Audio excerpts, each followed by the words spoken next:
What motivates Jews to move to Israel? If we look at history, is it because they're running from something or running to something?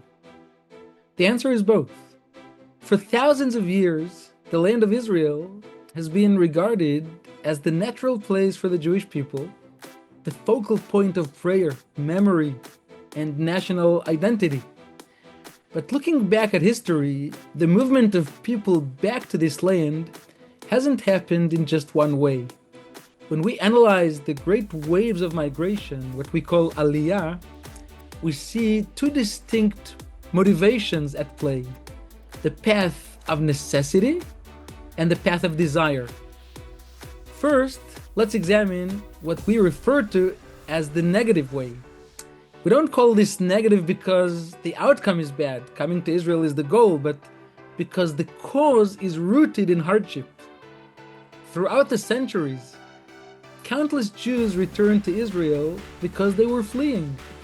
They were escaping the Inquisition, pogroms, the horrors of the 20th century, or political expulsion. In these instances, Israel acts as a refuge, a shield. It is the safe haven. This migration is reactive. It is born out of trauma and the necessity of survival. Then there's the positive way. This is Aliyah driven by the heart. This happens when a person moves not because they're being pushed out of a country, but because they're being pulled toward Israel, like a bird returning to its nest. It's motivated by ideology, faith, a desire to connect with heritage, and a wish to be an active participant in the Jewish history, to live the connection to the entire nation. The positive way is proactive. It's about the joy of coming home rather than just the relief of escaping. While both paths lead to the same destination, history teaches us that the positive way, moving out of desire, is always preferable. It usually creates a stronger, healthier foundation for building a new life. However, history is rarely black and white. In almost every significant movement, we find these two ways working simultaneously. Let's look at two examples. Consider the E'ele Batamar migration of Yemenite Jews in the 1880s. This was largely a positive way movement.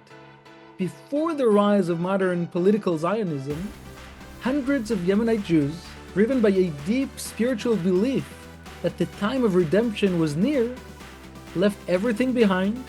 They undertook risky journeys across deserts and seas, not because they were being immediately chased out, but because their souls pulled them toward Jerusalem.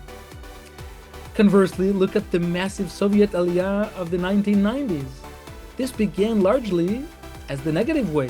Following the collapse of the USSR, over 1 million Jews faced economic chaos and a terrifying rise in anti-Semitism. They moved out of necessity to escape uncertainty and fear. Yet, watch what happened.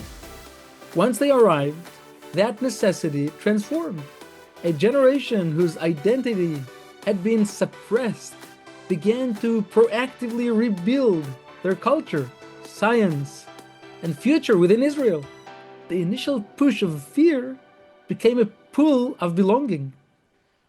Whether through the crushing pressure of history or the magnetic pull of the heart, the return to Israel remains one of the most unique phenomena in human history.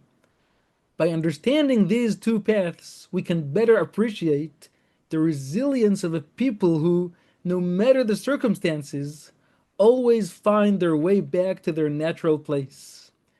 What do you think drives migration to Israel today? Is it more about desire or necessity? Let us know your thoughts in the comments below. Thank you so much for watching.